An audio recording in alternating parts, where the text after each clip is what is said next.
तो हम लोग स्टार्ट करने जा रहे हैं एग्ज़ाम्पल नंबर 3 से, ठीक है। NCERT class 6 chapter 7 fraction example number 3। तो इसमें हमें एक क्वेश्चन दिया हुआ है, find the equivalent fraction of 2/5 with numerator 6, ठीक है।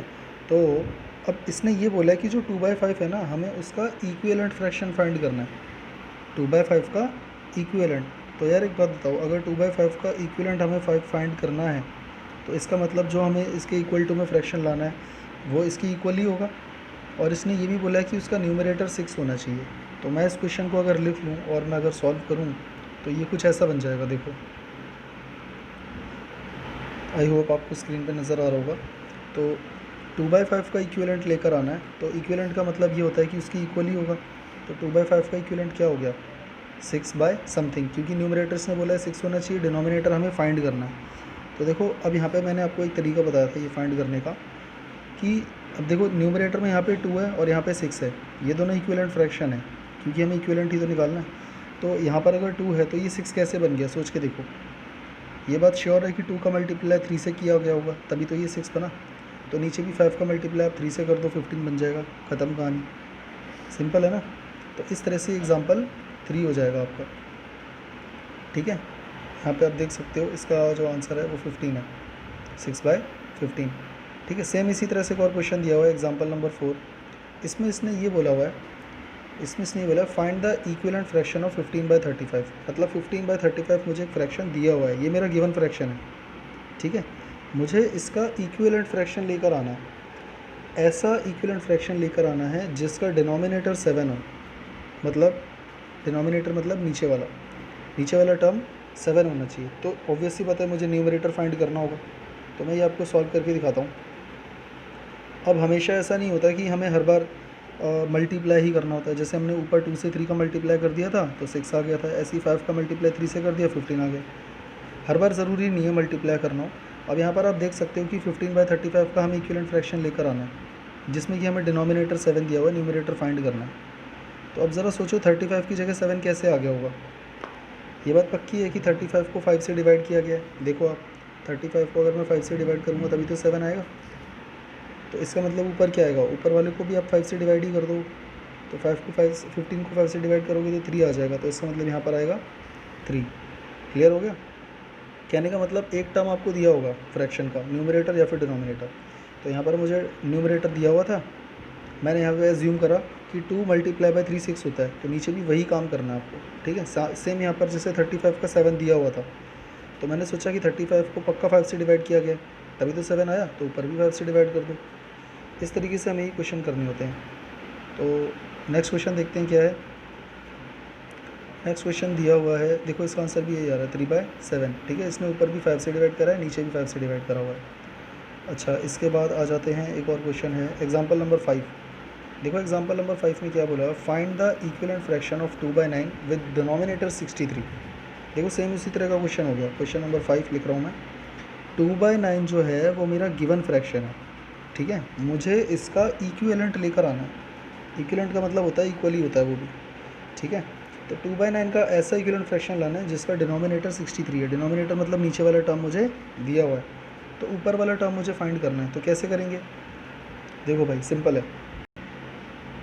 यहाँ पर 2/9 है और यहाँ पर मुझे क्या दिया हुआ है 63 नीचे डिनोमिनेटर में।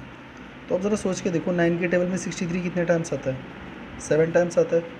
इसका मतलब ये बात श्योर है कि नीचे पक्का 7 से मल्टीप्लाई किया गया है 9 का, तभी तो 63 आया है। सोच के देखो, 9 का मल्टीप्लाई 7 से करोगे तभी तो 63 आएगा, है ना।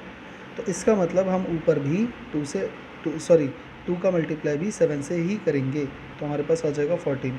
तो ऊपर क्या आ जाएगा 14, ख़त्म। देखो 9 7 से 63, इसका 7 से मल्टीप्लाई हुआ तभी तो 63 आया है। सेम ऐसे हमने ऊपर कर दिया, तो हमारा आंसर आ गया 14/63। आई होप आपको ये इक्विवेलेंट निकालने फ्रैक्शन आ गए होंगे। इसके बाद अब हम आगे चलते हैं। इसके बाद हमारा नेक्स्ट टॉपिक है simplest form of a fraction. देखो simplest form of a fraction एक बहुत ही सिंपल सा टॉपिक है। इसमें क्या होता है, हमको एक ऐसा फ्रैक्शन दिया होता है जिसमें थोड़े बड़े बड़े नंबर्स होते हैं, और वो जो नंबर्स होते हैं, मतलब जो न्यूमरेटर और डिनोमिनेटर होते हैं, वो किसी एक कॉमन नंबर से डिविजिबल हो रहे होते हैं। जैसे मैं आपको समझाता हूँ, इसको मैं लिख के दिखाता हूँ, एक सेकेंड।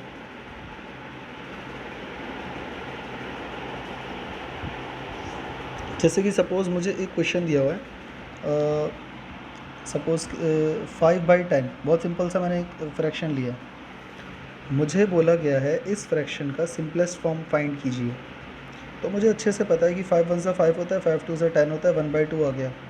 1/2 अब किसी और से कटेगा क्या? 1 और 2 दोनों किसी सेम नंबर से डिविजिबल हैं? नहीं है। तो इसका मतलब ये मेरा सिंपलेस्ट फॉर्म हो गया। ये होता है सिंपलेस्ट फॉर्म, मतलब ऐसा फॉर्म जिसको अब हम और ज़्यादा डिवाइड या कैंसिल नहीं कर सकते। बट देखो एग्ज़ाम में ऐसे काट के 1 और 2 मत लिख देना, इसको थोड़ा तरीके से करना होता है। हमें सपोज़ 5/10 दिया हुआ है, तो हम क्या करेंगे, अब मुझे पता है कि ये दोनों 5 से डिविजिबल हैं, 5 से ही तो हैं, तभी तो मैंने 5 से काटा था। 5 1 सा 5, 5 2 सा 10। तो हमें पता है कि ये दोनों 5 से डिविजिबल हैं, तो इसीलिए हम इन दोनों को 5 से डिवाइड कर देंगे। तो 5 को 5 से डिवाइड करोगे तो 1 आएगा, 10 को 5 से डिवाइड करोगे तो 2 आ जाएगा। ये मेरा सिंपलेस्ट फॉर्म है। क्लियर हो गया? सेम इसी तरह से चलो एक और क्वेश्चन लेते हैं। सपोज़ मुझे दिया हुआ है 36/60। देखो मुझे अच्छे से पता है ये दोनों 12 के टेबल में आते हैं। मैं चाहूँ तो इसको डायरेक्ट 12 से भी कैंसिल कर सकता हूँ या डिवाइड कर सकता हूँ। पर चलो कोई छोटा बच्चा है, उसको नहीं आता, उसको लग रहा है कि 12 का टेबल नहीं आ रहा है, या इतने बड़े बड़े नंबर्स 12 के टेबल में आते हैं, उसको दिमाग में नहीं आ रहा। पर हमें ये तो पता है ना कि ये दोनों 6 के टेबल में आते हैं, तो 6 से तो डिवाइड कर ही सकता हूँ ना, या 2 से ही कर दो चलो, क्योंकि इवन नंबर है तो 2 से तो डिविजिबल होंगी। 36 को 2 से डिवाइड करेंगे तो क्या आएगा? साइड में जाके डिवाइड करके देखो।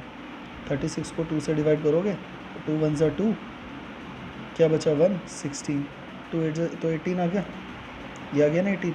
तो इसका मतलब 36 को 2 से डिवाइड करोगे तो 18 आ जाएगा, 60 को 2 से डिवाइड करोगे तो 30 आ जाएगा। 2 से डिवाइड करने का मतलब होता है हाफ़ कर दिया हमने किसी भी चीज़ का। तो 60 का हाफ़ क्या होता है? 60 का हाफ़ होता है 30। क्लियर हो गया? अब देखो क्या ये सिंपलेस्ट फॉर्म है? ये अभी सिंपलेस्ट फॉर्म नहीं है। इसका रीज़न ये कि ये अभी और भी सिंप्लीफाई हो सकता है। इसका मतलब ये अभी भी 2 से दोनों डिविजिबल हो सकते हैं। तो 18 को 2 से डिवाइड करोगे तो क्या आएगा? 9 आएगा, क्योंकि 2 9 से 18 होता है। 30 को 2 से डिवाइड करोगे तो 15 आ जाएगा। क्या ये सिंपलेस्ट फॉर्म है? नहीं, अभी भी नहीं है, अभी भी और डिवाइड हो सकता है। तो 9/15 जो है दोनों के दोनों 3 से डिविजिबल हैं, तो मैंने दोनों को 3 से डिवाइड कर दिया। देखो 9 को 3 से डिवाइड करोगे तो 3 आएगा, 15 को 3 से डिवाइड करोगे तो 5 आ जाएगा। क्या ये सिंपलेस्ट फॉर्म है? हाँ जी, ये है। क्यों? क्योंकि अब हम इसको और ज़्यादा सिंपलेस्ट फॉर्म, क्योंकि अब हम इसको और ज़्यादा सिंप्लीफाई नहीं कर सकते। तो ये हमारा फाइनल आंसर है। समझ में आया सिंप्लीफाई कैसे करना है? तो मेरे हिसाब से आप लोगों को समझ में आ गया होगा। बहुत ही सिंपल सी चीज़ है सिंप्लीफाई करना। हमें बस तब तक सेम नंबर से डिवाइड करते जाना है जब तक कि हम उसको और ज़्यादा डिवाइड ना कर सकें। जैसे मैं एक और एग्जांपल ले लेता हूँ। जैसे सपोज़ मुझे एक नंबर दिया हुआ है 18, यहाँ पे करता हूँ 18/27। ठीक है, अब सबको पता है कि ये दोनों नंबर 9 के टेबल में आते हैं, 3 के टेबल में भी आते हैं। तो बताओ किससे डिवाइड करूँ, 3 से करूँ या 9 से करूँ? भाई 9 से ही करना पड़ेगा ना, क्योंकि अगर 3 से करूँगा तो फिर मुझे दोबारा 3 से करना पड़ेगा। तो हम बड़े नंबर से कर देते हैं चलो। तो जब 18 को 9 से डिवाइड करोगे तो 2 आएगा, क्योंकि 2 9 सा मतलब 9 2 सा 18 होता है। और 27 9 से डिवाइड करोगे तो 3 आएगा। तो देखो डायरेक्ट आंसर आ गया। ये सिंप्लीफाइड फॉर्म है, ये सिंपलेस्ट फॉर्म है। क्यों? क्योंकि अब हम इसको और छोटा नहीं बना सकते। ठीक है, चलो एक और नंबर लेते हैं। अब मैं ले रहा हूँ 48, एक सेकेंड, 48 डिवाइडेड बाय 36, ऐसा ले लेते हैं चलो। ठीक है, तो देखो ये दोनों 12 के टेबल में आते हैं, तो मैं डायरेक्ट 12 से डिवाइड करूँगा। वैसे मैं इसको 2 से भी कर सकता हूँ, दोनों को 3 से भी कर सकता हूँ, क्योंकि देखो ये दोनों 3 से डिविजिबल है, 36 भी 48 भी। और फिर मैं 12 से क्यों कर रहा हूँ? क्योंकि अगर बड़े नंबर से डिवाइड करता हूँ ना तो डायरेक्ट आंसर आने के चांसेस रहते हैं। ठीक है, मुझे बार बार नहीं करना पड़ता डिवाइड। ठीक है, तो 48 12 के टेबल में कितने टाइम्स आता है? 4 टाइम्स आता है। 36 12 के टेबल में कितने टाइम्स आता है? 3 टाइम्स आता है। तो 36 को 12 से डिवाइड करोगे तो 3 आएगा। क्या 4 और 3 किसी और से डिविजिबल हो सकते हैं? नहीं हो सकते। तो इसका मतलब आपका आंसर आ चुका है, ये सिंपलेस्ट फॉर्म है। अच्छा एक चीज़ और बता देता हूँ, जब हमें दो फ्रैक्शन को कंपेयर करना हो, सॉरी ये चेक करना होता है ना कि वो इक्विवेलेंट है या नहीं, तो हमारे पास दो मेथड हैं, तो क्रॉस मल्टीप्लाई वाला मेथड है। एक और मेथड है, अगर हमको दो फ्रैक्शन दिए हुए हैं और हमें चेक करना है कि वो इक्विवेलेंट है या नहीं, तो हम एक तरीका ये भी कर सकते हैं कि हम दोनों का सिंपलेस्ट फॉर्म फाइंड कर लेंगे। दोनों का जो सिंपलेस्ट फॉर्म आएगा ना वो सेम होगा तो वो इक्विवेलेंट हैं, और अगर सिंपलेस्ट फॉर्म दोनों का सेम नहीं आता है तो वो इक्विवेलेंट नहीं है। क्लियर हो रहा है? जैसे कि मैं एक एग्ज़ाम्पल लेता हूँ, एक एग्ज़ाम्पल लेते हैं, जैसे 9/15 एंड 3/5। मुझसे ये पूछा हुआ है कि चेक करो कि आर दे इक्विवेलेंट, क्या ये इक्विवेलेंट हैं, ये मुझे चेक करके बताना है। तो मैं क्या करूँगा, दोनों का सिंपलेस्ट फॉर्म निकालूंगा। तो देखो ये वाला तो पहले से ही सिंपलेस्ट फॉर्म में, इसका तो हम कुछ कर ही नहीं सकते। 9/5 का सिंपलेस्ट फॉर्म निकालो ज़रा, सॉरी 9/15 का। तो ये दोनों 3 से डिविजिबल है, मैंने दोनों को 3 से डिवाइड कर दिया, तो ये हो गया 3, ये हो गया 5 को 3 से डिवाइड करोगे तो 5 आ जाएगा, क्योंकि 3 5 से 15 होता है। तो ज़रा चेक करो कि क्या दोनों आंसर सेम आ रहे हैं। देखो ये भी 3/5 आ रहा है, ये भी 3/5 ही है, तो इसका मतलब दे आर इक्विवेलेंट। तो हम लिखेंगे yes they are equivalent. Clear हो गया? जब भी हमें दो फ्रैक्शन दिए होंगे और हमें चेक करना है कि वो इक्विवेलेंट है, तो वहाँ पे हम दोनों का सिंपलेस्ट फॉर्म फाइंड करेंगे और बड़े आराम से हमारे पास आ जाएगा सेम। अगर सेम आता है दोनों का सिंपलेस्ट फॉर्म तो वो इक्विवेलेंट है, और अगर नहीं आता है तो नहीं है। ठीक है, तो इसके बाद अब वापस मैं बुक पे आ जाता हूँ। देखो यहाँ पर अब समझाया हुआ है simplest form of a fraction. जैसे इसने 36/54 एक नंबर लिया हुआ है, 36/54। तो अब इसने क्या करके दिखाया कि 36 और 54 दोनों इवन नंबर है, इसीलिए दोनों को इसने 2 से डिवाइड कर दिया। तो 36 को 2 से डिवाइड करोगे तो 18 आएगा, 54 को 2 से डिवाइड करोगे तो 27 आएगा। तो क्या 18/27 हमारा फाइनल आंसर है? क्या ये सिंपलेस्ट फॉर्म है? नहीं है, क्योंकि अभी ये दोनों 3 से डिवाइड हो सकते हैं, बल्कि 9 से भी हो सकते हैं। तो देखो इसने दोनों को फिर से 9 से डिवाइड कर दिया, तो अब आ गया हमारे पास 2/3। क्या 2/3 हमारा सिंपलेस्ट फॉर्म है? हाँ, 2/3 सिंपलेस्ट फॉर्म है, क्योंकि अब मैं इन दोनों को सेम नंबर से डिवाइड नहीं कर सकता। क्लियर हो गया? तो a fraction is said to be simplest और लोएस्ट, इसको अंडरलाइन कर लेना, from form if it's numerator and denominator have no common factor except 1। देखो ये भी वही बोल रहा है कि एक फ्रैक्शन को हम सिंपलेस्ट फ्रैक्शन तब कहेंगे या लोएस्ट फ्रैक्शन तब कहेंगे जब उसका न्यूमरेटर और डिनोमिनेटर में कोई भी कॉमन फैक्टर नहीं होगा एक्सेप्ट 1। यानी कि देखो ये 2/3 था ना, 2/3 का कोई कॉमन फैक्टर है? कोई ऐसा फैक्टर बता दो जो 2 और 3 दोनों का कॉमन हो 1 के अलावा, क्योंकि 1 तो देखो सभी का होता है, तो 1 को छोड़ दो, एक्सेप्ट 1 तो नहीं है ना। इसका मतलब ये 2/3 सिंपलेस्ट फॉर्म है। आई होप आपको क्लियर हो गया होगा। इसके बाद आगे चलते हैं। हाँ देखो यहाँ एक क्वेश्चन दिया हुआ है, क्वेश्चन दिया राइट दिस ये ट्राई दिस दिया हुआ है। इसका मैं तुम्हें एक करके दिखा देता हूँ। क्वेश्चन नंबर 1 का फर्स्ट पार्ट, बाकी क्वेश्चन 1 के सारे पार्ट, और क्वेश्चन नंबर 2 ज़रूर कर लेना। सब में एक ही चीज़ पूछी हुई है कि तुम लोगों को सिंपलेस्ट फॉर्म फाइंड करना है। तो इसमें से मैं कौन सा क्वेश्चन करूँ? क्वेश्चन नंबर 1 का 5th पार्ट कर देता हूँ, ठीक है, या 3rd कर देता हूँ। देखो 17/51 मुझे क्वेश्चन दिया हुआ है, 17/51, और मुझे इसका सिंपलेस्ट फॉर्म फाइंड करना है। ठीक है, तो क्वेश्चन था 17/51 और मुझे इसका सिंपलेस्ट फॉर्म फाइंड करना है। तो सबसे पहले ये चेक करो कि ये दोनों किसके टेबल में आते हैं। ये दोनों 17 के टेबल में आते हैं। ठीक है, तो 17 तो 17 के टेबल में आता ही होगा। 17 डिवाइडेड बाय 17 1 हो गया, और 51 को 17 से अगर डिवाइड करोगे तो आ जाएगा 3, क्योंकि 17 3 ज़ा 51 होता है। तो ये हमारा क्या हो गया? सिंपलेस्ट फॉर्म हो गया, कहानी ख़त्म। क्लियर हो गया? ऐसे इसका एक और पार्ट कर लेते हैं। चलो, जैसे मुझे क्वेश्चन दिया हुआ है यहाँ पे, कौन सा करूँ इनमें से? चलो 80/24 कर लेते हैं। 80/24 इसका भी सिंपलेस्ट फॉर्म निकालना है। तो देखो 80/24, ठीक है। तो देखो दोनों के दोनों 2 से डिविजिबल हैं या नहीं है? वैसे एक बात बताऊँ, ये दोनों 8 से भी डिविजिबल हैं, तो सीधा 8 से कर दो, बड़े नंबर से किया करो, मैंने बताया था ना। क्योंकि देखो 8 10 80 होता है तो ऊपर आ जाएगा 10, और 8 3 24 होता है, तो 10/3 आ गया। क्या 10/3 को अब और किसी नंबर से डिवाइड कर सकते हो? कोई ऐसा नंबर है जिससे 10 और 3 दोनों डिवाइड हो जाए? नहीं है ना। तो हमारा आंसर आ गया 10/3 इज़ द सिंपलेस्ट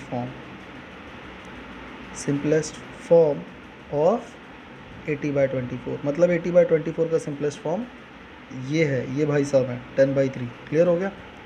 तो इस तरह से ये वाला क्वेश्चन बड़े आराम से हो जाएगा जो ट्राई दीज में दिया हुआ है, क्वेश्चन नंबर 1 और क्वेश्चन नंबर 2। और इसके बाद आगे चलते हैं। हाँ, एक्सरसाइज 7.3। तो मैं ये सॉल्व कर रहा हूँ, इसको ज़रा ध्यान से देखना। एनसीईआरटी की एक्सरसाइज 7.3 सॉल्व करने जा रहा हूँ। इसमें इसी से रिलेटेड क्वेश्चन है जो अभी मैंने आप लोगों को बताया। ठीक है, तो मैं स्टार्ट कर रहा हूँ। इसमें फर्स्ट क्वेश्चन में बोला हुआ है write the fractions, are all these fractions equivalent. क्या बोला इसने कि सबसे पहले तो फ्रैक्शंस लिखना है और उसके बाद हमें बताना है कि क्या सभी फ्रैक्शन इक्विवेलेंट हैं। और इसके अंदर दो पार्ट दिए हुए हैं, ए और बी। ठीक है, तो मैं इसको सॉल्व कर रहा हूँ। देखो, इसमें ए पार्ट में 4 फिगर दिए हुए हैं, ज़रा ध्यान से देखो।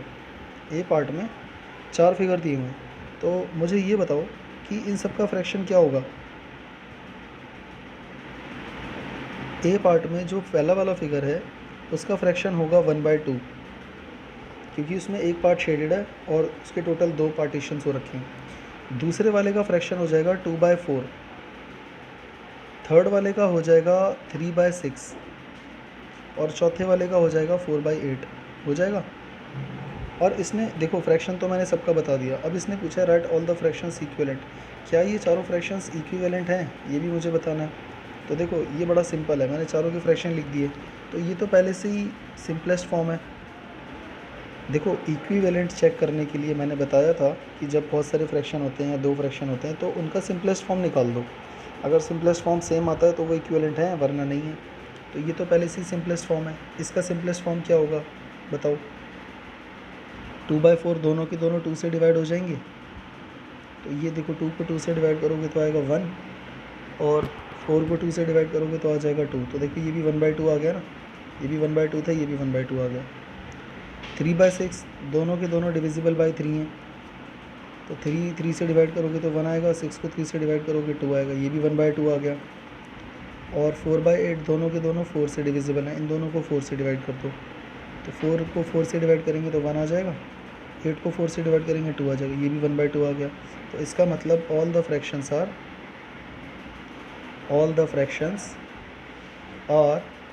इक्विवेलेंट।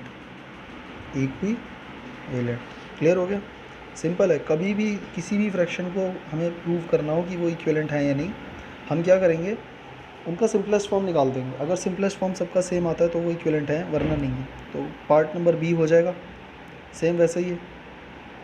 अच्छा, क्वेश्चन नंबर 2 पे आ जाते हैं। क्वेश्चन नंबर 2 में बहुत सारे फिगर दिए हुए हैं, A B C D E F G E. अच्छा, नहीं, ए बी सी डी ई हैं और फिर फर्स्ट, सेकंड, थर्ड, फोर्थ और फिफ्थ है। तो इसने ये बोला है write the fraction and pair of the equivalent fraction. मतलब ए का फ्रैक्शन देखो 1/2 है, तो फर्स्ट, सेकंड, थर्ड, फोर्थ और फिफ्थ में ऐसा कौन सा फ्रैक्शन है जो फर्स्ट ए से मैच कर रहा है। मेरी बात समझ में आ रही है। तो मैं इसको एक काम करता हूँ, मैं इसको क्वेश्चन नंबर 2 डाल के सॉल्व करके दिखाता हूँ। जैसे मैं यहाँ पे लिख रहा हूँ ए बी सी डी और ई, और इसके सामने मैं लिख रहा हूँ फर्स्ट, सेकंड, थर्ड, फोर्थ और फिफ्थ। सबसे पहले मुझे ए का फ्रैक्शन बताओ क्या होगा। ए का फ्रैक्शन साफ साफ दिख रहा है कि 1/2 है, तो इसको मैं लिख रहा हूँ 1/2। बी का फ्रैक्शन क्या है 2/4। सी का फ्रैक्शन क्या है, क्योंकि इसमें 3 पार्ट शेडेड है तो 3 और टोटल कितने हैं 9, 3/9 हो गया।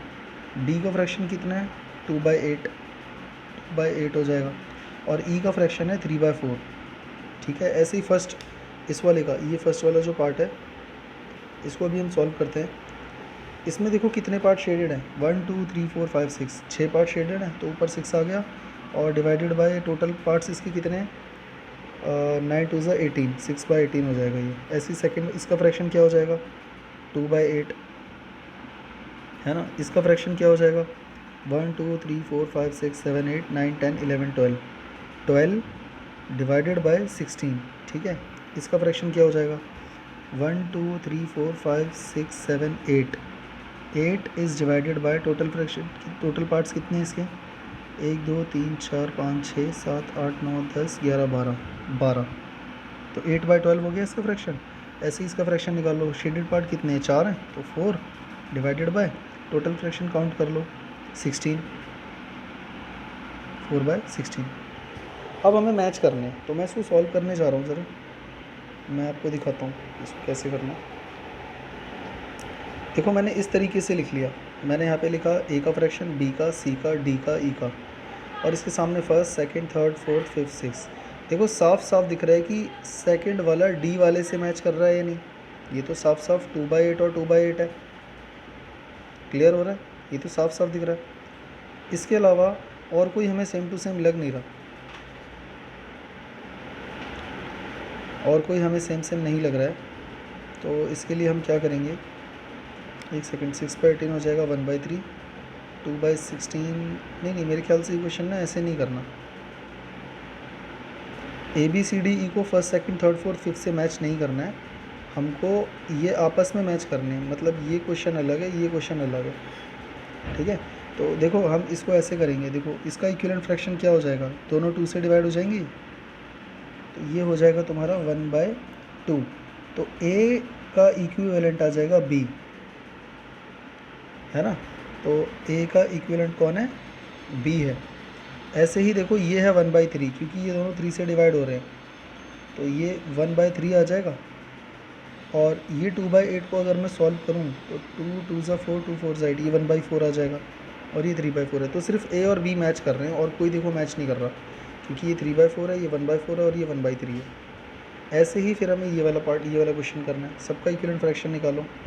6 3 ज़ा 18 होता है, तो ये 1/3 आ जाएगा। सॉल्व कर लेना, इक्विवेलेंट निकाल लेना। 2 4 ज़ा 8 होता है, ये 1/4 आ जाएगा। और ये दोनों 4 के टेबल में आते हैं। देखो 4 3 ज़ा 12, 4 4 ज़ा 16, ये 3/4 आ जाएगा। 4 2 ज़ा 8, 4 3 ज़ा 12, 2/3 आ जाएगा। और 4 4 ज़ा 16, तो ये 1/4 आ जाएगा। तो देखो कौन कौन मैच कर रहा है, सिर्फ ये और ये मैच कर रहा है ना, यानी सेकंड वाला इक्विवेलेंट है फिफ्थ वाले के, ख़त्म। मतलब ये वाला क्वेश्चन अलग था, ये वाला क्वेश्चन अलग था, ठीक है। ये वाला जो ए पार्ट, ये है ना, ए बी सी डी ई, हमें इसमें से मैच कर रहे थे कौन कौन से इक्विवेलेंट है। तो सिर्फ ए और बी इक्विवेलेंट है, और वो कैसे पता चलेगा, सिंपलेस्ट फॉर्म सबका निकाल दो, ठीक है। और ऐसे करके निकालना, सिंपलेस्ट फॉर्म डिवाइड करके। मैंने यहाँ पे थोड़ी खिचड़ी पका दी है, और यहाँ पे तो मैंने कैंसिल आउट करके निकाला है, पर आप लोग ऐसे मत करना। फिर मैंने इस वाले क्वेश्चन को करा, ये क्वेश्चन अलग है, हमें चेक करना है कि इनमें से कौन कौन इक्विवेलेंट है। तो मैंने सबका सिंपलेस्ट फॉर्म निकाल दिया। फिर मैंने देखा कि सेकंड और फिफ्थ वाला इक्विवेलेंट है, तो बस ये पूछा था हमसे, हो गया। क्लियर है। इसके बाद नेक्स्ट क्वेश्चन पे आते हैं। अब इसके बाद नेक्स्ट क्वेश्चन है क्वेश्चन नंबर 3। देखो क्वेश्चन नंबर 3 कितना सिंपल सा है। इसमें ये बोला हुआ है कि replace box in each of the following, मतलब जहाँ जहाँ पर भी तुम्हें बॉक्स दिया हुआ ना, उसको रिप्लेस कर देना। रिप्लेस का मतलब तो होता है कि हमें उसकी वैल्यू फाइंड करनी है। क्लियर है। तो 2/7 is equals to 8 by box. मैं इसमें से एक क्वेश्चन कर देता हूँ, ए पार्ट करता हूँ। चलो ए पार्ट करते हैं सबसे पहले। तो 2/7 is equals to 8 divided by box, ठीक है। और उसके बाद चलो एक और कर लेते हैं, डी पार्ट कर लेते हैं। डी पार्ट थोड़ा सा इंपॉर्टेंट है। तो डी में दिया हुआ है 45/60 is equal to 15 by box, ठीक है। अब मैं ये दोनों करके दिखाता हूँ आपको।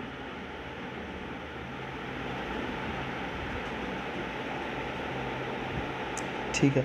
तो देखो 2/7 is equals to 8 by box, हमने एग्जांपल किए थे अभी इस टाइप के बहुत सारे, मैंने बताया था ना क्या करना होता है, सब में सेम है। देखो 2/7 दिया हुआ है, इज इक्वल्स टू में 8 है, तो कहने का मतलब ये जो फ्रैक्शन है और ये जो फ्रैक्शन है, दोनों के दोनों इक्विवेलेंट है, तभी तो इसने इक्वल टू दिया है। तो 2 की जगह 8 कहाँ से आ गया, सोच के देखो। पक्की बात है कि 2 का मल्टीप्लाई 4 से किया होगा तभी 8 आया। तो आप लोग 7 का भी मल्टीप्लाई 4 से कर दो, 7 4 ज़ा 28 होता है, आपका आंसर आ गया 28। क्लियर हो गया। सेम इसी तरह से यहाँ पे करना है। 45 की जगह 15 आ रखा है। अब ज़रा सोच के देखो, इक्विवेलेंट फ्रैक्शन है तभी तो इक्वल दिया हुआ है इसने। तो 45 की जगह 15 कब आएगा, जब हम इसको 3 से डिवाइड करेंगे, तभी तो 15 आएगा। क्योंकि 15 3 ज़ा 45 होता है, 15 का टेबल आपको आना चाहिए। 15 3 ज़ा 45 होता है, तो 45 को 3 से डिवाइड करेंगे तभी तो 15 आएगा। तो 60 को भी हम 3 से डिवाइड कर देंगे, सिंपल है ना। 60 को 3 से डिवाइड कर दो, या तो साइड में कर लो, 20 आ जाएगा। तो इसका मतलब हमारा आंसर आ गया 20। तो इस तरह से इस वाले क्वेश्चन के बाकी पार्ट्स हो जाएंगे। सिंपल है, सेम ऐसे ही करने। इसके बाद क्वेश्चन नंबर 4 पे आ जाओ, ये भी हम कर चुके हैं। क्वेश्चन नंबर 5 भी हम कर चुके हैं एग्जाम्पल में। सिंपल सा क्वेश्चन है, कह रहा है कि find the equivalent fraction of 3/5। मतलब मुझे 3/5 का इक्विवेलेंट फ्रैक्शन फाइंड करना है जिसका डिनोमिनेटर 20 हो। ए पार्ट में बोला हुआ है जिसका डिनोमिनेटर 20 हो। तो हम क्या लिखेंगे, हम लिखेंगे 3/5 is equal to box by 20। मेरी बात समझ में आ रही है? मतलब देखो इसमें ये देखो ना 3/5, तो हम क्या लिखेंगे, लिखेंगे 3/5, ये हमारा गिवन फ्रैक्शन है, इज़ इक्वल टू डिनोमिनेटर 20 दिया हुआ है ए पार्ट में, तो हम नीचे 20 लिख देंगे। अब सोचो ऊपर क्या आएगा, ऑब्वियस सी बात है, नीचे 5 4 से 20, 4 से मल्टीप्लाई किया हुआ है, तो ऊपर भी 3 का मल्टीप्लाई 4 से कर देंगे, 12 आ जाएगा, ख़त्म, क्लियर हो गया। इसी तरीके से बी पार्ट हो जाएगा। बी पार्ट में क्या दिया हुआ है, बी पार्ट में दिया हुआ है कि find the equivalent fraction of 3/5 having numerator 9। मतलब सेम वही फ्रैक्शन है, मतलब हमको 3/5 गिवन फ्रैक्शन दिया हुआ है, पर बी पार्ट में बोला कि न्यूमरेटर 9 आना चाहिए। तो इसका मतलब ऊपर 9 दिया हुआ है, नीचे वाला फाइंड करना है। तो सोचो 3 3 से 9 होता है, ऊपर 3 से मल्टीप्लाई करा हुआ है, तो नीचे भी 3 से मल्टीप्लाई कर दो, 5 3 से क्या हो जाएगा, 15 हो जाएगा, है ना, सिंपल। इसी तरीके से इसका सी पार्ट डी पार्ट हो जाएगा। और सेम ऐसे ही क्वेश्चन नंबर 5 करना। क्वेश्चन नंबर 5 में भी यही बोला हुआ है कि find the equivalent fraction of 36/48 with numerator 9 and denominator 4। Same वैसा ही है जैसे वो वाला था ऊपर वाला, ठीक है। इसके बाद क्वेश्चन नंबर 6 पे आ जाओ। क्वेश्चन नंबर 6 में हमें पेयर्स दिए हुए हैं, ए पार्ट में 2 फ्रैक्शन है, बी पार्ट में 2 फ्रैक्शन है, सी पार्ट में 2 फ्रैक्शन है, कॉमा लगा के पेयर दिया हुआ है, पेयर ऑफ फ्रैक्शंस दिया हुआ है। इसने ये बोला है check whether the given fractions are equivalent और नॉट। मतलब ये जो फ्रैक्शंस हमें दिए हुए हैं ना पेयर में, क्या ये इक्विवेलेंट हैं। तो मैंने क्या बताया था, इक्विवेलेंट निकालने के लिए क्या करते हैं, सिंपलेस्ट फॉर्म निकालते हैं ना। तो आपको बस सिंपलेस्ट फॉर्म निकालना है। अगर सेम आता है सिंपलेस्ट फॉर्म दोनों फ्रैक्शंस का, तो इसका मतलब वो इक्विवेलेंट हैं, वरना नहीं है। तो मैं आपको इसमें एक पार्ट करके, मैं ये तीनों पार्ट ही कर देता हूँ क्योंकि छोटा सा ही क्वेश्चन है। मैं पहले क्वेश्चन लिख लेता हूँ, एक सेकंड।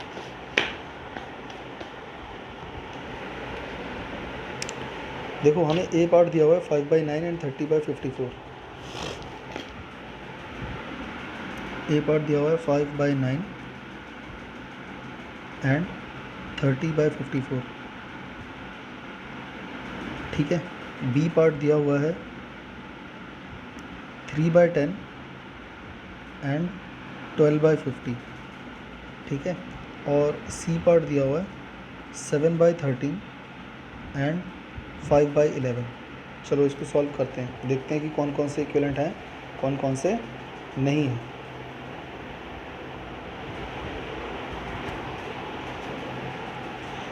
देखो 5/9, सबसे पहले हमें इन दोनों का सिंपलेस्ट फॉर्म निकालना पड़ेगा। तो 5/9 तो पहले से ही सिंपलेस्ट फॉर्म में है इस वक्त, क्योंकि 5 और 9 किसी और से डिवाइड होने वाले नहीं हैं। 30/54 का इक्विवेलेंट फ्रैक्शन निकालते हैं, सिंपलेस्ट फॉर्म निकालते हैं। 30/54 दोनों के दोनों 2 से डिविजिबल हैं या नहीं, वैसे 3 से भी हैं, पर अभी 2 से करते हैं क्योंकि 2 छोटा नंबर है और दोनों इवन है, तो इसीलिए सबसे पहले दिमाग में 2 ही आ रहा है। तो 30 को 2 से डिवाइड करोगे ना तो 15 आ जाएगा, क्योंकि 15 2 से होता है 30। और 54 को 2 से डिवाइड करोगे तो साइड में जाके डिवाइड करके देखना क्या होता है, 27 आ जाएगा। यहाँ तक क्लियर हो गया। अब 15/27 क्या सिंपलेस्ट फॉर्म है? नहीं है। अभी हम इसको और भी डिवाइड कर सकते हैं। मुझे पता है कि ये दोनों नंबर 3 के टेबल में आते हैं, तो मैंने दोनों को 3 से डिवाइड कर दिया। 15 को 3 से डिवाइड करोगे क्या आएगा, 5 आएगा, क्योंकि 3 5 से 15 होता है। और 27 को 3 से डिवाइड करोगे तो क्या आएगा, 9 आएगा, क्योंकि 9 3 से 27 होता है। तो मेरा सिंपलेस्ट फॉर्म आ गया 5/9। तो देखो पहला वाला फ्रैक्शन भी 5/9 है, और हमारा ये जो दूसरा वाला फ्रैक्शन है उसका इक्विवेलेंट फ्रैक्शन भी 5/9 आ रहा है। तो हम क्या लिखेंगे answer, both fractions are equivalent, यानी ए पार्ट वाले में ये दोनों इक्विवेलेंट हैं। चलो बी पार्ट पे आ जाते हैं। 3/10 एंड 12/50। तो देखो 3/10 जो है वो तो पहले से ही सिंपलेस्ट फॉर्म में है, मतलब इसको मैं और ज़्यादा किसी और नंबर से डिवाइड नहीं कर सकता। 12/50 को देखते हैं, चलो दोनों को 2 2 से डिवाइड कर दो। तो 12 को 2 से डिवाइड करोगे तो क्या आएगा, 6 आएगा, है ना। 50 को 2 से डिवाइड करोगे तो क्या आएगा, 50 को 2 से डिवाइड करोगे तो 25 आ जाएगा। क्या ये और ज़्यादा किसी से डिवाइड हो सकता है? कोई ऐसा नंबर है जो इन दोनों को डिवाइड कर सकता हो? मुझे तो नज़र नहीं आ रहा। तो इसका मतलब ये हो गया कि 3/10 and 12/50 are not equivalent fractions, क्योंकि सेम सेम नहीं आ रहा ना दोनों का सिंपलेस्ट फॉर्म, तो ये इक्विवेलेंट फ्रैक्शंस नहीं है। सी पे आ जाते हैं जल्दी से। देखो ये पहले से ही सिंपलेस्ट फॉर्म है, क्योंकि अब मैं इन 7 और 13 को किसी से डिवाइड नहीं कर सकता। सेम 5/11, तो ये तो साफ साफ दिख रहा है कि ये दोनों पहले से ही सिंपलेस्ट फॉर्म में है। पर क्या ये सेम है? नहीं है। तो हम लिखेंगे कि 7/13 and 5/11 are not equivalent fractions, are not equivalent fractions. Clear हो गया? इस तरह से ये तीनों क्वेश्चंस हो जाएंगे। इसके बाद अब हम आ जाते हैं नेक्स्ट क्वेश्चन पे। नेक्स्ट क्वेश्चन क्या बोल रहा है? क्वेश्चन नंबर 7 बोल रहा है कि reduce the following fraction to the simplest form. Reduce the following fraction, तो ये तो सिंपल है। हमें जो भी फ्रैक्शंस दिया हुआ है हमें उनका सिंपलेस्ट फॉर्म निकालना है। सिंपलेस्ट फॉर्म कैसे निकालते हैं? दोनों को सेम नंबर से डिवाइड कर दो। तो मैं इसमें आपको 2 पार्ट करके दिखा देता हूँ। देखो ए पार्ट तो बड़े आराम से हो जाएगा, दोनों 12 से डिवाइड हो रहे हैं, क्योंकि 12 के टेबल में 48 भी आता है, 60 भी आता है। मैं इसकी बात कर रहा हूँ ए पार्ट की। क्लियर है? उसके बाद बी पार्ट की अगर बात, तो ये बड़े आराम से हो जाएगा 48/68, क्योंकि दोनों 12 से डिवाइड हो रहे हैं। ठीक है, बी पार्ट की अगर बात की जाए तो बी पार्ट में आप लोग देख सकते हो, बी पार्ट में भी सॉल्व कर देता हूँ, सी पार्ट भी कर देता हूँ, डी आप लोग कर सकते हो, ई भी कर सकते हो। ये दोनों नंबर 7 के टेबल में आते हैं। तो मैं बी और सी पार्ट को सॉल्व करने जा रहा हूँ। 150/60 क्वेश्चन नंबर कौन सा है? 7, बी पार्ट और सी पार्ट। ठीक है, बी में दिया हुआ है 150/60, सी में दिया हुआ है 84/98। वैसे ये भी आसानी है, इसमें कुछ मुश्किल नहीं है। मैं आपको करके दिखाता हूँ। देखो भाई 150/68 है। अब सबसे पहले ये बताओ ये दोनों किससे डिवाइड हो रहे हैं? जिसके भी यूनिट प्लेस पर 0 आता है वो सबसे पहले 10 से डिवाइड होता है। दोनों के यूनिट प्लेस पे 10 0 0 है, तो दोनों 10 से डिवाइड हो जाएंगे। क्या बचेगा? 15/60, सॉरी 15/6। क्लियर हो गया? अब ये दोनों सबको पता है कि 3 से डिवाइड हो रहे हैं, दोनों 3 के टेबल में आते हैं ना भाई। 15 को 3 से डिवाइड कर दो, 5 आ जाएगा। 6 को 3 से डिवाइड करोगे तो 2 आ जाएगा। तो ये हमारा सिंपलेस्ट फॉर्म आ गया। यही तो पूछा था इसने, सिंपलेस्ट फॉर्म निकालो, आ गया सिंपलेस्ट फॉर्म। क्लियर है? ऐसे ही इसके बाद एक और क्वेश्चन है हमारे पास, 84/98। देखो दोनों को ना सबसे पहले एक काम करो, 2 से डिवाइड कर दो, क्योंकि सिंपल सी बात है, दोनों इवन नंबर है तो 2 से ही डिवाइड किया जाएगा। 84 को 2 से डिवाइड करेंगे तो देखो क्या आएगा, 8 को 2 से डिवाइड करोगे 4 आएगा, 4 को 2 से डिवाइड करोगे 2 आ जाएगा। फिर 98 को 2 से डिवाइड करना है, तो 98 को या तो देखो साइड में डिवाइड करके देख लो, या फिर हम इसको यहाँ से भी कर सकते हैं। 2 4 ज़ा 8 हो गया, 1 बचा, 2 9 ज़ा 18 हो गया। आ गया हमारे पास 42/49। दोनों के दोनों 7 के टेबल में आते हैं या नहीं आते? 7 6 ज़ा 42, 7 7 ज़ा 49, ये आ गया हमारे पास सिंपलेस्ट फॉर्म। क्लियर हो गया? तो इस तरीके से हमें करना है। तो सिंपलेस्ट फॉर्म में लाने के लिए ना आपको सबसे पहले तो कम से कम 15 तक टेबल आने ही चाहिए। अगर आपको 15 तक टेबल आते हैं तो सिंपलेस्ट फॉर्म, ये फ्रैक्शन, इंटीजर, ये सब चैप्टर आपको आसान लगने लगेंगे। ठीक है, इसके बाद आ जाओ क्वेश्चन नंबर 8 पे। क्वेश्चन नंबर 8 में आपके लिए होमवर्क छोड़ रहा हूँ, आप इसको ट्राई करो। बहुत ही सिंपल सा क्वेश्चन है। 3 बच्चे हैं, उनके पास पेंसिल है। रमेश के पास 20 है, शीलू के पास 50 है और जमाल के पास 80 है। तो ये टोटल पेंसिल्स हो गई। ठीक है, तो 4 महीने के बाद रमेश ने 10 पेंसिल यूज़ कर ली, शीलू ने 25 पेंसिल यूज़ कर ली और जमाल ने 40 पेंसिल्स यूज़ कर ली। तो कह रहा है कि what fraction did each use up, तो कितना फ्रैक्शन तीनों ने यूज़ कर लिया। तो और फिर चेक भी करना है कि check if each has use up equal fraction of his और हर पेंसिल्स, मतलब क्या तीनों ने सेम फ्रैक्शन यूज़ करा है पेंसिल का, स्पेंड करा है। तो अगर मैं इसको सॉल्व करूं सपोज़, तो कैसे हो जाएगा? तो तीनों का फ्रैक्शन लिखना पड़ेगा मुझे। देखो रमेश का फ्रैक्शन क्या हो जाएगा, रमेश ने कितनी यूज़ करी हैं? 10, टोटल कितनी थी? 20, तो फ्रैक्शन आया 10/20, है ना। शीलू का बताओ, शीलू के पास टोटल थी 50, तो 50 आ जाएगा नीचे डिनोमिनेटर में, और उसने यूज़ कितनी करी है? 25, तो 25 आ जाएगा ऊपर न्यूमरेटर में। और तीसरा बच्चा है जमाल। जमाल भाई साहब ने क्या करा, उनके पास 80 पेंसिल थी, उन्होंने 40 यूज़ कर ली। तो अगर मैं इसको सॉल्व करूं तो ये कुछ ऐसा हो जाएगा। देखो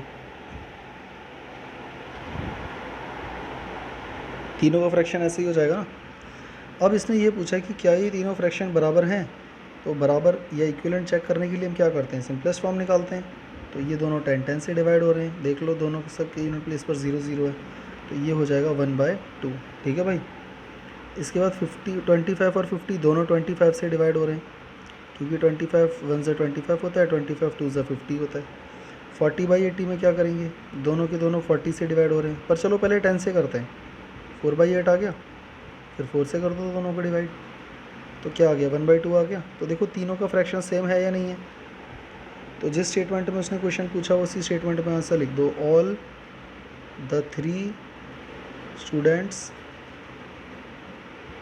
या चिल्ड्रन भी ले सकते हो, ऑल द 3 स्टूडेंट्स स्पेंड या used up equal fraction of pencils.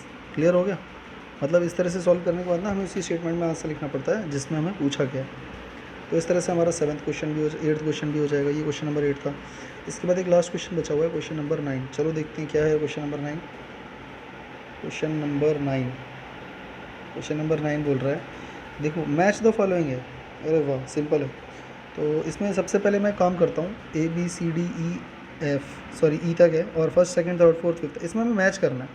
तो देखो मैच करने के लिए ना भाई आपको इसमें सिंपलेस्ट फॉर्म निकालना ही पड़ेगा। तो फर्स्ट दिया हुआ है 250/400, सेकंड वाला क्या दिया हुआ है 180/200, थर्ड वाला क्या दिया हुआ है 660/990। ठीक है। फोर्थ क्या दिया हुआ है, फोर्थ दिया हुआ है 180/360, और फिफ्थ हमें दिया हुआ है 220/550। ठीक है। ABCD भी लिख देते हैं। ए है 2/3, देखो ए सिंपलेस्ट फॉर्म दिया हुआ है ना भाई, देख लो ABCD सारे सिंपलेस्ट फॉर्म है। बी दिया हुआ है 2/5, सी दिया हुआ है 1/2, डी दिया हुआ है 5/8 मैं लिख रहा हूँ, और ई दिया हुआ है 9/10। तो अब ज़रा सॉल्व करते हैं इसको। देखो हमें मैच करना है, तो मैंने ये फर्स्ट सेकंड थर्ड फोर्थ और फिफ्थ लिख दिए सारे, और यहाँ पे मैंने ABCDE सारे लिख दिए। अब आप देख सकते हो ABCDE सारे क्या हैं, सिंपलेस्ट फॉर्म है, और ये सिंपलेस्ट नहीं है, बल्कि ये तो बल्कि है, बहुत बड़े बड़े नंबर हैं। तो ऑब्वियस सी बात है मुझे इन सबको सिंपलेस्ट फॉर्म में लाना पड़ेगा पहले, तभी तो मैच कराऊंगा। अब मैं तुक्का तो नहीं मार सकता ना कि इसको इससे मैच करा दो, इसको इससे, पहले सिंपलेस्ट फॉर्म में लाओ। तो देखो ये दोनों ही 10 से डिवाइड हो रहे हैं, इन दोनों को 10 से डिवाइड करके बताओ क्या आया, 25/40। सिंपल है ना। एक एक करके धीरे धीरे पहले सबको करो। अब ये दोनों की दोनों 5 से डिवाइड हो रहे हैं, 25 और 40, दोनों को 5 से डिवाइड कर दो, तो ऊपर क्या आ जाएगा 5, नीचे आ जाएगा 8, क्योंकि 5 8 ज़ा 40 होता है। क्या 5/8 यहाँ पर कहीं नज़र आ रहा है, ये देखो डी पे है, तो इसका मतलब इसको इससे मैच करा दो, डी से। क्लियर हो गया। अब नेक्स्ट है 180/200। देखो इसके पास एक ज़ीरो है, इसके पास भी एक ज़ीरो है, दोनों को डिवाइड कर दो 10 से, ये आ जाएगा 18 और ये आ जाएगा 20। अब हमें पता है कि ये दोनों के दोनों किससे डिवाइड हो रहे हैं, ये दोनों के दोनों किससे डिवाइड हो रहे हैं 2 से। तो 2 से डिवाइड करोगे तो ये 9 आ जाएगा, और 2 से डिवाइड करोगे तो ये 10 आ जाएगा, 9/10 आ जाएगा। 9/10 कहाँ नज़र आ रहा है, लास्ट ई पार्ट में, इसको ज्वाइन करा दो। ठीक है।